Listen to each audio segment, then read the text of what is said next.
Becky, my sound okay? Okay. Again, my name is Derek Smallwood. I am our International Risk Manager. Today, we're going to be talking about education abroad opportunities in the Middle East and Africa. Thank you for joining us for our first ever virtual Education Abroad Fair. Really excited to have you here today, and welcome to the start of fall semester. I have been here at CSU for about 4 years. Throughout my time in the office, I've been advising for the Middle East and Africa, but I recently transitioned to our International Risk Manager role. So I'm really working with students who are studying around the world.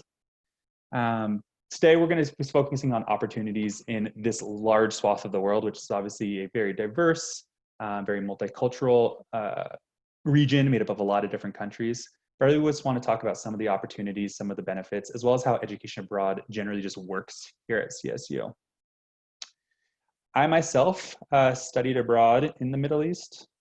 Oh, my presentation's not moving. There we go. I studied in Palestine, so I taught English and studied Arabic in Palestine. I studied international studies and really focused on the Middle East as an undergraduate. And when I was flipping through the opportunities, I didn't really think about going to the Middle East, even though I was studying Middle Eastern studies. I ended up studying abroad in Italy first. And it was a really impactful experience. I wouldn't have changed it for the world. But when I got back, I thought really about what I wanted out of my long-term goals and my professional opportunities. And I realized I really want to spend some time in the Middle East. So I went to Palestine, again, teaching English. These are some of the pictures I have from that period of time. And I think that as I reflect on that, it just really represents a lot of my philosophy as I work with students, is that I really want students to think about what they want out of this experience, what their personal goals and priorities are, rather than just kind of figuring out, this is what everybody else is doing, this is what my friends are doing, really think about what they want out of this experience, because I think the more you put into it, the more you'll get out of it. As I finish up this introduction, I'm realizing that I introduced my colleague, Becky. So Becky's here today. Becky, can you just say hi real quick and just talk about the Q&As? Sure. So there is a question and answer chat box. So if you have questions throughout the presentation, go ahead and type them in. If I can answer it without interrupting Derek, I will. And otherwise, we'll stop periodically and have questions at the end as well. But thank you for being here. Perfect. All right, so just at a high level, thinking about who you will work with as you navigate this education abroad experience, there's gonna be someone in our office. So an education abroad coordinator or someone who's in a more of a leadership position like myself will be here to support you from the start while you're abroad and then when you return to CSU. So we have dedicated staff specifically here in the office to support students who are studying in different parts of the world. Just because I'm the international risk manager doesn't mean I specifically oversee the Middle East and Africa. I actually chose to oversee this part of the world just because I think it's such an amazing and critical part of the world for our students to be able to study in. And it's not just because it's perceived as higher risk, but it is something that I definitely do work with students thinking about is the risks around the world and not just in the Middle East and Africa. As you're going through this experience, you'll also be working with your academic advisor or your academic success coordinator. So providing some of that academic support and navigating and mapping this experience into your specific graduation plan.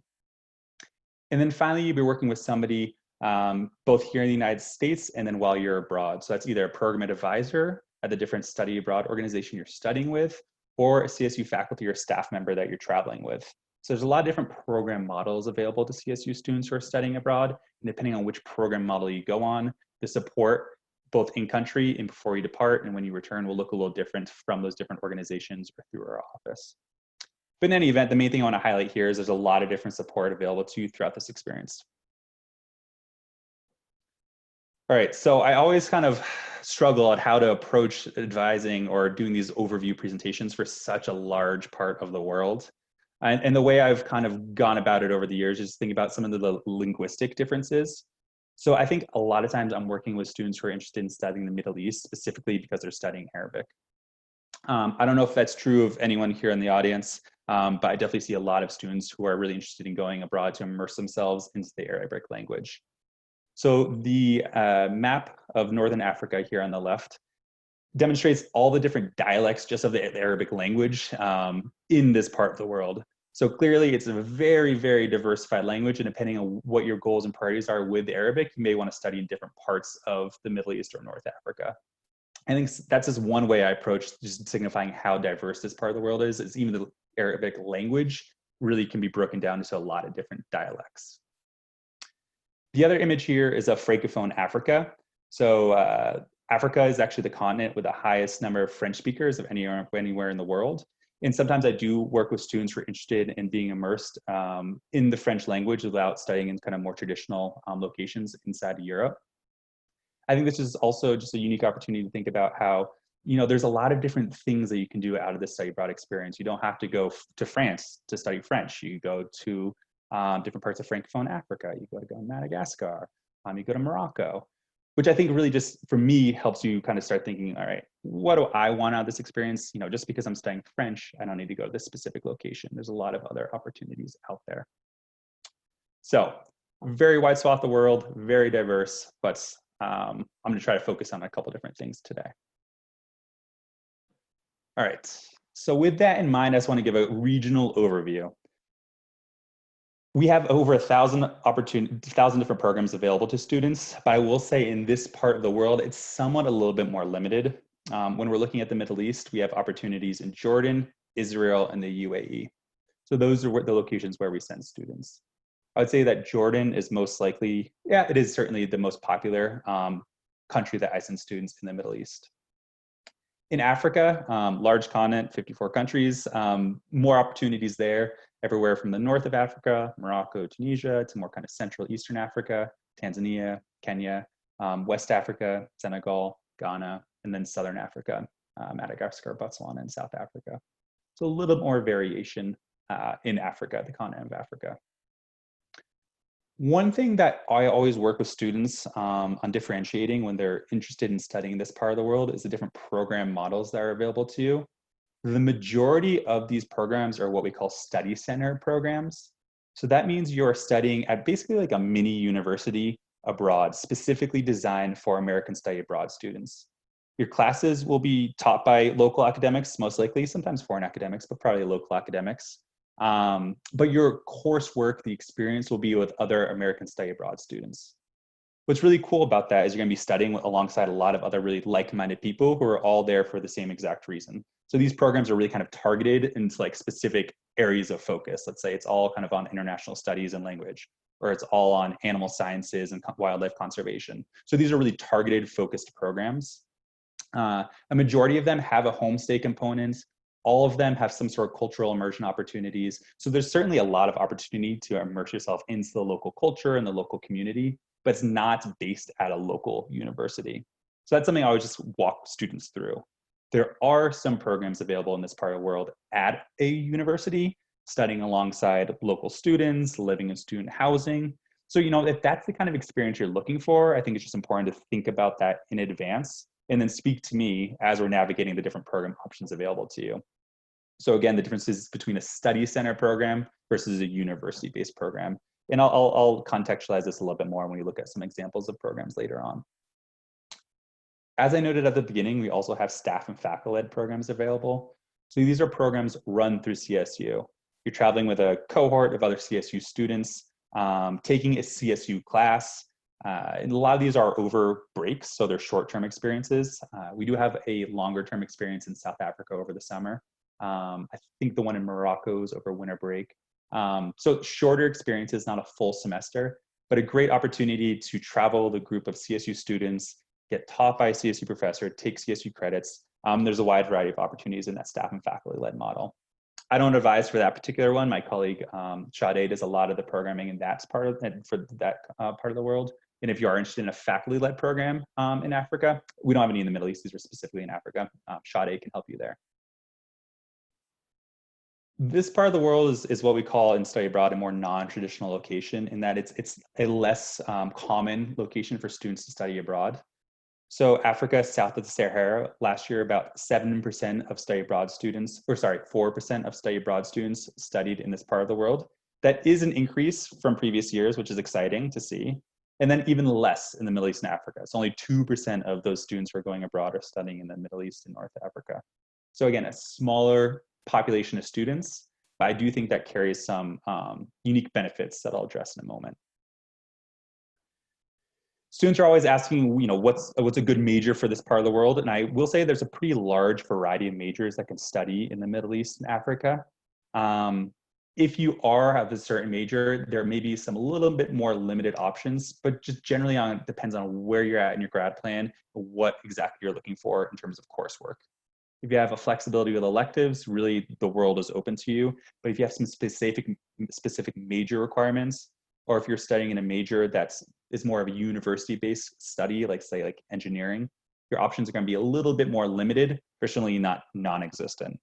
So really I want to emphasize this works for a wide variety of majors. It just kind of depends on where you're at in your grad plan. And then depending on what major you are, your options may be a little bit more open or a little bit more limited.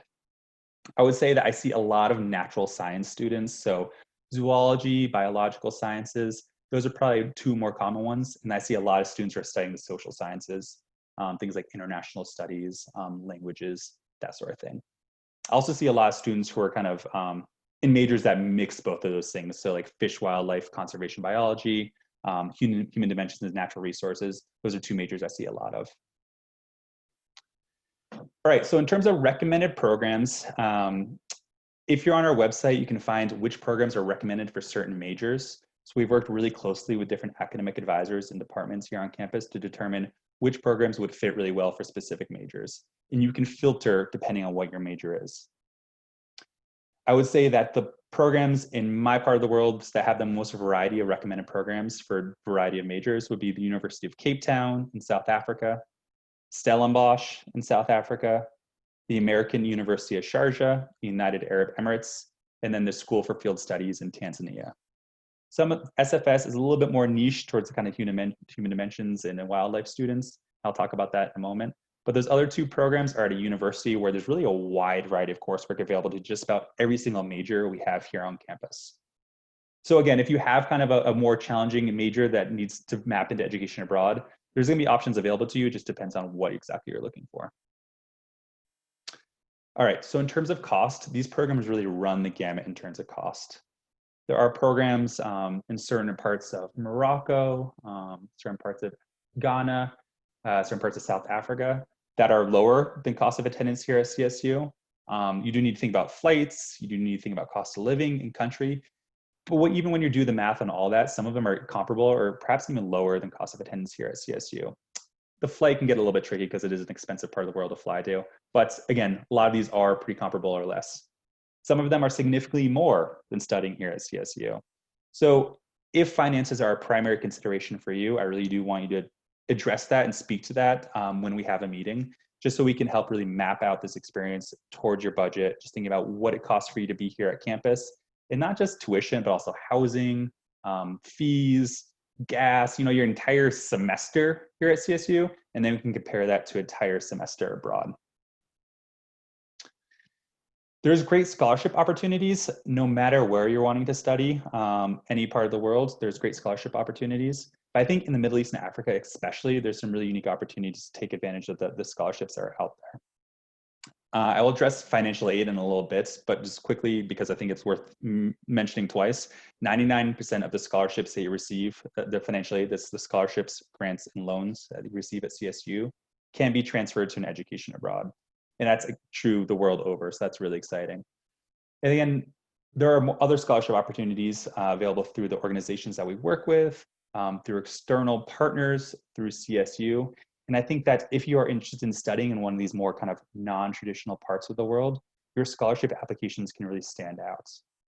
There are students who are studying a number of students who are studying to programs in Europe. When you're looking at these more non-traditional destinations, your scholarship essay can really rise to the top. And I think you can really be intentional about addressing why this specific experience, let's say in Morocco, for example, really benefits you for academically, professionally, and personally.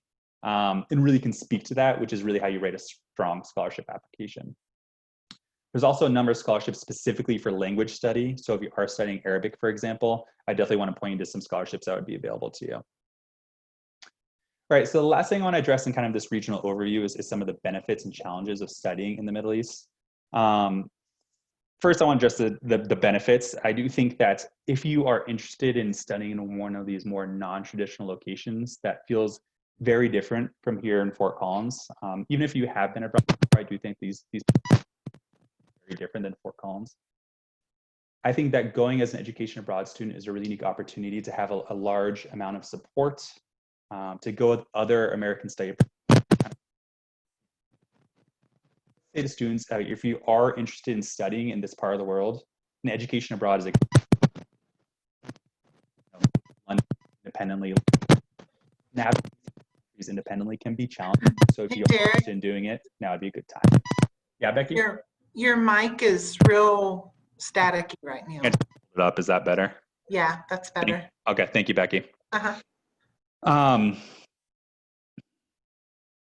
Sorry, I lost my train of thought. Oh, a lot of these programs also have field experiences tied to it. So I see a lot of students who are interested in complementing what they're learning here on campus and actually getting to apply that in the field.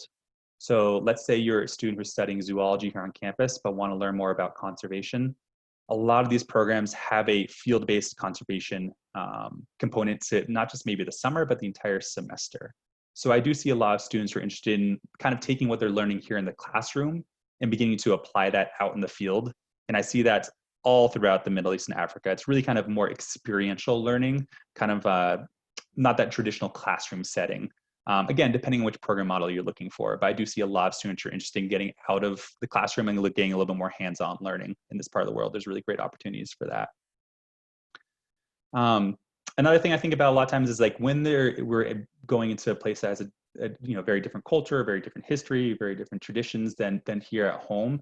There are some challenges, but I think with those challenges also comes a great opportunity for growth and for learning and really for professional development. I will say from my own experiences studying the Middle East, every single job I applied to for years after that, it was a topic of conversation. Personally, I grew so much from my experiences in Italy, but I think I grew 10 times more when I really put myself in a very different environment. And I think just kind of the opportunities for personal growth and professional growth are really, really numerous in this part of the world. And that kind of does align with the challenges. I do think that, again, we're talking about somewhere that's different than here at home in a lot of different ways. And I think that's just being intentional, doing your preparation, understanding that some of these cultures are more conservative than what we're used to here at home, and really just having those conversations, doing your research, and working with myself, with the people on the ground in advance to help navigate those cultural differences and that kind of that cultural learning before you go, so you can really make the most of it when you get there. One other thing I think about a lot of times when I'm talking to students about studying in this part of the world is a lot of these programs, there's less opportunity to travel outside of the host country, either because you're, let's say, all the way down in South Africa, and it's, you're not flying to Morocco on the weekends. We're talking thousands and thousands of miles. So let's say most students who go to South Africa really spend the entire semester in South Africa. Same with Jordan. Most students spend the entire semester in Jordan. I think that's a really great opportunity to immerse yourself into that culture and into that community, and really make the most of the experience. And it's not a time to kind of jump around to different countries throughout the course of the semester or course of the summer. Again, I think that's a benefit in a lot of ways, but I do want to make sure that students are aware of that in advance and that they're not going to be, popping over the border on the weekends, that sort of thing. And over the course of the semester, even over the course of the summer, you really can see a lot of what these countries have to offer. And honestly, it could take a lifetime to see it all. So I don't think that's so much a challenge, but it's something I want to make sure students are aware of. The last thing I think about when it comes to challenges is just, it does take planning, I think, when you're going abroad, where you're going, but especially in this part of the world for specific majors. Again, if you are studying, let's say, engineering or business, there are opportunities available to you, but not a wide amount. So I think that if you are, let's say, a first year or second year student, I definitely want you to speak to your academic advisor in advance just to map this into your grad plan. Speak to me so I can help you find a good program that would fit for that major. But recognize that I think in this part of the world especially, it does take some planning to make it work academically. Again, to some majors, not to all majors. Some majors really work quite well. All right. So I just want to highlight a couple of programs that I've seen be quite popular over the years. Hey, Becky, remind me, we have until 3:30? 3:20. 3:20. Okay, so I'll be quick through this. 10 minutes, yeah. Okay. Have there been any questions so far? No. Okay. One program I see is quite popular is CIEE Jordan. I think this is a really great fit, especially if you are studying Arabic. For one reason the Arabic spoken in Jordan is close to the Arabic that we learn in the classroom. The second being that there's a lot of opportunity to get a lot of credits over the course of the semester. So for example, one program through CIEE Jordan is for 16 credits of Arabic. So you can really get a lot done over the course of the semester. There's an opportunity to take a course at a local technical college. So you could take a business class, you could take an engineering class at a local technical college if you so wanted. They have coursework, so what's called content courses in Arabic. So there is it's a history of the Quran class in Arabic. There's a Middle East studies class in Arabic. So that's a great way to kind of take your language skills to the next level. And they also have a 9-credit summer intensive Arabic program. So if you want to really focus on Arabic over the summer, I think this could be a great option for you. They do have an organizational internship as well, so you can get some hands-on tangible experience doing an internship. They have homestays available to students. I will say homestays are a really common accommodation in this part of the world. Most students are staying with homestays. It's a great way to immerse yourself into the language and into the culture, but it's not in all programs. Certainly that's not a requirement in all programs. This organization also has some pretty substantial discounts specifically for CSU students. I won't go into it now, but this program can be quite affordable in a lot of ways. I would say probably the most popular program I see is the School for Field Studies, this Wildlife Management Studies semester-long program in Tanzania and Kenya. It's an 18-credit semester program, really focused on field work. So I see a lot of students who are taking animal sciences or zoology, wanting to go out in the field and learn how to work with animals, do conservation work in the field. So this is a really exciting hands-on program where you're doing directed research. So you're actually contributing to ongoing academic research over the course of the semester. This is a really structured program. You're living at a research station out in the bush.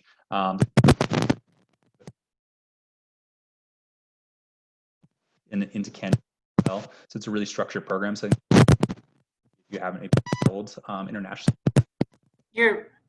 Your mic is still, it's cutting out real bad. Sorry about that. Is this, if I speak right into it, is that better? All right. Better. Sorry for like the hands and on my front of my face here. All right. I'll say summer is a very popular option. I see a lot of students participating in the SFS program in Tanzania over the summer. One last organization I want to highlight is the School for International Training, SIT. This program is entirely that kind of field-based hands-on learning outside of the classroom. So really unique opportunity to do some really targeted, focused academic studies on different kind of areas of different academic focus. So depending on what your major is, there's some really cool targeted programs specific to those majors. So really exciting programs throughout the Middle East and Africa. I will say these ones at the top are some of the more popular ones that I see. And then they have some really unique programs, and I just mentioned a couple there on the bottom. Again, these are unique opportunities to do more hands-on field-based learning. These are not those university-based programs. These are really field-based. This is the School for International Training. I just want to quickly address financial aid. Again, 99% of the aid you receive here at CSU can transfer with you abroad. There are different scholarships available to you. I do think it's important that all students apply to scholarships, but especially if you're studying these more non-traditional destinations, I fully encourage you to take advantage of them. My colleague Cindy Maris in the Office of Financial Aid is available to you to help navigate how you can transfer your financial aid abroad. Finally, these are some of the events coming up over the course of the semester that are available to you. Again, there's a lot of resources available through the Office of International Programs. These are all on our website. You can find them on our Trumba calendar on the front page of our website. Different scholarship opportunities available to you. All right, in closing, I just remind us that we're talking about such a large part of the world. There's so many more programs to discuss. There's so many different things I could go into depending on what your major is, depending on what you're looking for in this experience. So I just fully encourage you to make an individual advising appointment. It's never too early to start having those conversations. Again, I do think it takes planning to go abroad, but especially in this part of the world. So whenever questions come up, please don't hesitate to reach out to me directly, and I can connect you with other resources throughout CSU, as well as the different organizations that we work with. All righty. So if you have any questions, I would love to address them. And apologies for the microphone issues.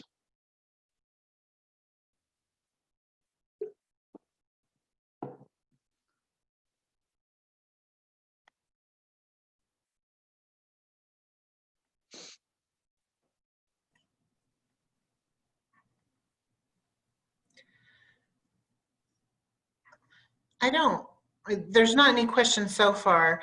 Could you talk a little bit more about like language? You were talking about scholarships specific to a language study. Could Sure. you talk a little bit about that? Sure. So two come to mind specifically. One is through the Gilman Scholarship. So Gilman Scholarship is specifically designed to support students who receive Pell Grants federal aid. So if you have a Pell Grant to support your studies here at CSU, you can apply to the Gilman Scholarship. The Gilman Scholarship also has a critical language component. So if you are studying Arabic, Swahili, a number of different languages they consider critical languages per this U.S. Department of State, you can apply to an additional scholarship through that. So the Gilman, I think, is up to $5,000, and then the critical language scholarship is an additional $3,000 to $4,000, if I'm not mistaken. So this is a really substantial scholarship that I strongly encourage students to take advantage of if you receive a Pell Grant and if you're studying one of those critical languages. Another scholarship I point students to if you're studying a critical language is the Critical Language Scholarship, so the CLS Scholarship. There's an info session on October 19th. So this is a standalone study abroad experience. It's not through any of the organizations that we work with. This is sponsored by the State Department, and it's over the summer. So the CLS program is a fully funded, I'll repeat that, fully funded opportunity to immerse yourself in these critical languages over the summer. This is a cool one that you can also do this summer after you graduate. So I think most of the students who have been awarded the CLS here at CSU did it the summer after they graduate, which is a great transition into professional work, graduate school, whatever it may be. So definitely keep that one on your radar, the Critical Language Scholarship. Okay, we did have one question come in, but I asked for a little clarification. Because Allison is asking, does this only benefit people who are trying to major with something related to animals or other majors as well? I'm not sure if she's asking about a particular program or not. Yeah, I think I can try to provide some information there. So again, I think that no matter what your major is, there is some opportunity available for you in this part of the world. It just could be somewhat limited depending on what that major is. The other thing that comes to mind is I see a lot of students who are maybe a business major, but an ex minor, and they really focus on their minor coursework while they're abroad. Maybe they're studying a language, or it depends on exactly what kind of academic credits you're looking for, but there's a wide variety of credits available to you throughout this region. It just depends on what you need. So I'd encourage you just to make an appointment with me directly, and we can talk about the programs that would be a good match for you. But these programs are open to any major. It just does it work for you to keep you on track for graduation? That's the question. All right, we've got like 1 minute left. Does anybody have anything else? Oh, she says thank you. So apparently that answered her question. I see now, Allison. Yeah, Allison, feel free to message me directly too. You can find my info on the CSU website, on our Education Abroad website. All righty, everyone. Thank you so much for joining today. Thank you for joining the first virtual Education Abroad fair. I hope that we get to connect directly. Again, I'm available to you at any time to talk through education abroad opportunities in the Middle East and Africa. Thank you.